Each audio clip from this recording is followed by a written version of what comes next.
As I have tried to prove with the many videos that I have released, Ninjago is a series that is prone to a lot of different interpretations. And well, I just want to continue on the theme of exploring what you guys think when it comes to Ninjago. So we've done theories, we've done hot takes, and now it's time for headcanons. Because well, headcanons are simply just more interesting, because while a theory has to rely on some sort of logic, and a hot take is basically just an opinion regarding the show, a headcanon can be more obscure. It can be more abstract as well. It's something that you don't have to necessarily base in any sort of reasoning, as long as it does somewhat correlate with the show. So I asked you guys what you guys thought were your headcanons for the show. And if you guys do like this video, please let me know, because I will make more of them, and if you do have any headcanons for yourself, please comment them down below. So without further ado, let me just quickly go over the criteria like I do with the other ones. I would say the only thing, in my opinion, that is somewhat of a criteria when it comes to it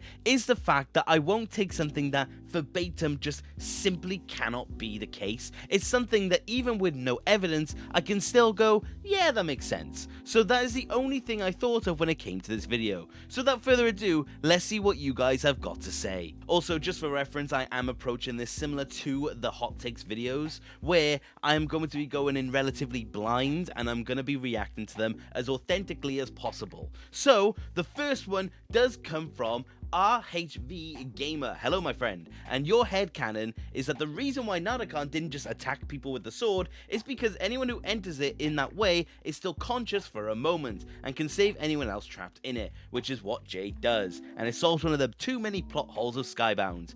To be honest, I fully agree with this, because it does honestly just answer a question about the Gym Blade. And honestly, I've kind of been putting together a video about the Gym Blade anyway, and this has kind of been my theory, because it's the only way that makes sense, I guess, because obviously all the other ninja would put it into there by their wishes, but then towards the end, obviously we see Jay get struck into it. Jay then uses it on the Sky Pirates, and Narukon himself actually tries to strike Jay at the very end of the season. So it's one of those things where it has to make some sort of logic as to why Narukon doesn't just appear behind the ninja and just strike them that way. But honestly, I think this is the best explanation, because I don't know how else you could really explain it. You could also look at it as the perspective of, if you look at when Lloyd and Cole were captured by the Gym Blade, obviously they were captured by wishes, and you can see Lloyd choose to close his eyes and just accept his fate. So it does imply there's some form of unconsciousness to being captured. So yeah, I honestly think this is possibly one of the ones that makes the most sense. So thank you for the comment, my friend. So let's move on to the next one. The second one is going to be coming from Blue Ninja 2000. Hello, my friend.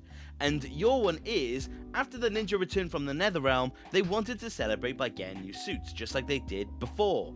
But Master Wu finally put his foot down and told them that they can't just get new suits all the time, so they kept the Season 11 suits. But secretly they got new ones for Prime Empire, Master of the Mountain, the Island, and Seabound when Wu wasn't looking. And I actually really like this, because honestly, it does kind of make sense, because obviously the ninja have a different suit in every season. We know the actual reason is that obviously LEGO wants to sell more suits and more minifigures, of course. But, you know, the ninja had to have an in-universe explanation for most of them, and I actually did do a video covering this. And if you haven't seen it, by the way, go watch it. But the thing is that this actually kind of makes sense, because, yeah, why else would the ninja have just not have taken different suits beforehand? But I mean, also I do like my explanation in the video where the ninja just like resorted to a base suit and they just had specialized suits for certain activities, because that does explain all the other ones. But I do also like this explanation, so yeah, I actually like this, and to be honest, if this was the explanation, I would be more than fine with it. So thanks for the comment. But the third one does come from, oh god, look at your name, Walls Junior Studios. I think I pronounced that correct, but hello. Your one is, the Cloud Kingdom actually does ride Destiny, and back in Season 5 we see it happening in person. For example, Dareth being covered in cement, and Fenwick being attacked by Nimbus. This goes into that weird retcon from Dragon's Rising, doesn't it? So I actually do agree with you for the most part. I think simply the writers have just lost the control that they had. I think that's the best way of putting it. I personally think the merge may have actually have just affected the writer's abilities, because we see it being different after the merge. So I think to an extent you're probably correct. And I just think they've lost an extent of their control, because Season 5 verbatim shows the writers altering destiny. So I do think either it's just a really weird retcon, or it's just a really weird effect of the merge. So again, I fully agree with you. I do think to an extent the Cloud Kingdom does have a control, and this is obviously being done before Season 3. If the merge is reversed, maybe the writers have more control again, but we don't really know. So I like this one, and this is definitely one we're gonna have to come back to after Season 3. But thank you for the comment. But number 4 is gonna be coming from Hawk League Gaming. Hello, my friend. And your one is, after the event of Crystallized, Masako is probably helping Garmadon retrieve his goodness as seen in Crystallized. And yeah, I actually really like this one. Obviously, again, we haven't seen Season 3 yet, but we don't know where Garmadon or Misako is, and I don't think we will know for a while, because, well, they're not on the sets, so I don't think we're going to be seeing them yet. But honestly, I do kind of like the idea that Masako is with Garmadon, and she is actually going out of her way to help him, because he clearly does want to be on the path of good. I mean, Crystallize kind of confirms this, so it's one of those things where it's like, I do think it's a nice explanation as to where the two have been. Not exactly a case of they're in exile and they can't see the ninja. I just think they're basically just taking a bit of a time to themselves, and they're just trying to figure out who Garmadon is and who he now wants to be. So I actually really like this one. I don't think we're going to be seeing Sensei Garmadon back anytime soon, or Master Garmadon, sorry. But I do think it's going to be a very interesting one seeing him back, because I think Dragon's Rising is handling all the characters quite well. So I'm very interested to see how they handle Garmadon. But yeah, thank you for the comment. This is a really good one. But the 4th one is going to be coming from Maximal Guardian. Hello. And your one is that when the golden weapons lost power in Season 9, it is Season 10 for reference, my bad, it actually went to the ninja, which in time of need assumed dragon form. I actually like this. Wait a minute. So I'm seeing what you mean. Obviously in Season 10 at the end, the weapons, we see them outright get depowered, and we never really know where that power goes. The explanation for the most part is that just through defeating the Oni, the weapons were drained of what was left of their power, because we know the weapons were weaker as is because Lloyd was able to hold the armor. But the thing is, obviously, where did that power go? We know for a fact that power can't actually be destroyed. It only gets moved. So it actually makes sense that it went to the ninja, and that additional bit of power was the reason they were able to achieve dragon form. So I actually do like this. I actually think it's a good explanation for the weapons, and I think it's just a good way of also explaining dragon form in general. Obviously, we know dragon form was never going to be able to be accomplished until that specific moment, but I do think it's a way of helping as to why the ninja were able to achieve that level of power. So I actually really like this one. Thank you for the comment. But the 5th one is going to be coming from Actually Anything Edit. Hello. And your one is, ever since Season 11, Kai has been quite mean to Jay, and my headcanon is that besides Nia, Jay is his favourite ninja, and he doesn't tell him that and hides it with his jokes or mean comments about him.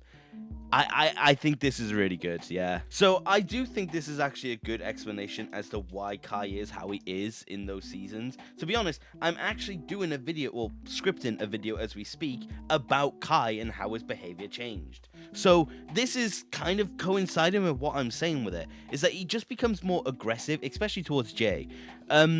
But I actually like that explanation. I like to think that maybe he does just do it just to pick on him because he likes him. I mean, that's not uncommon, to say the least. So I think this is actually quite a good explanation for Kai's behavior towards Jay, at the very least. And obviously it culminates in Crystallize because of Nia, but that's obviously a byproduct of the fact that she was gone.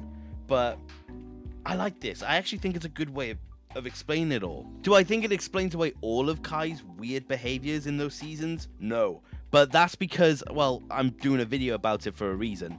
But, I mean, I do think this is a good way of explaining away how he acts towards Jay. I think, yeah, I think I'm going to agree with you on that. And to be honest, that might make its way into my video now.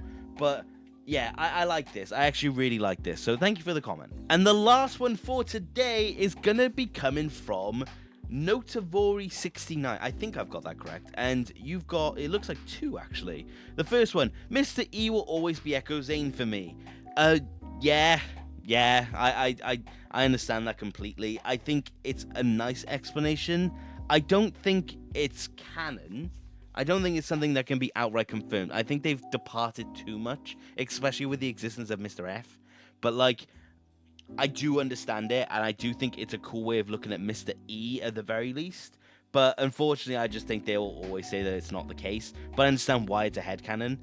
And your second one, the Legacy shorts are canon. They will just happen after the events of March of the Oni, minus the J one because Pythor wasn't bleached in that one.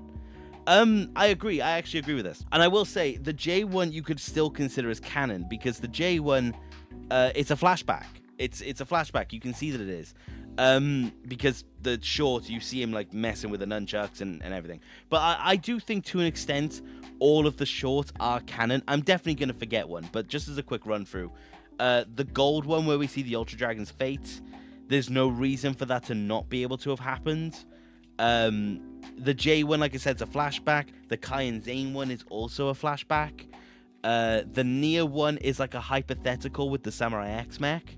And the one with Cole going to Crypterion with his car, that could very easily have happened. There's no reason for that to have not happened. So I personally consider those shorts canon. So yeah, I definitely agree. But there's so many shorts. Like the Prime Empire ones I consider canon. Virtues of Spinjitzu I also kind of consider canon. I know that's very loose, but I consider those ones as well. I don't think there are many shorts that I don't consider canon. I don't consider the season 6 ones canon because it can't be. But yeah, I like this. I do like this, and I think I do fully agree with you. But thank you for your headcanons, my friend. But I do think I'm going to wrap it off there, because those comment sections, I will say, I did read through every single comment, I will say. And I saw a lot of theories in there, I saw a lot of hot takes, so I'm definitely going to go back to those when I do inevitably make the next part in both theories and hot takes. So don't worry if you've commented something in that thread, I have seen it, and I am taking notes, I promise. But that is it for today, and let me know what you guys think of those headcanons, and let me know which ones you do specifically agree with, which ones you disagree with, and let me know what your ones are as well, because like I said, if you do like this video, I will definitely make a part 2. But that is about it for today, guys. Thank you for watching, take care, okay,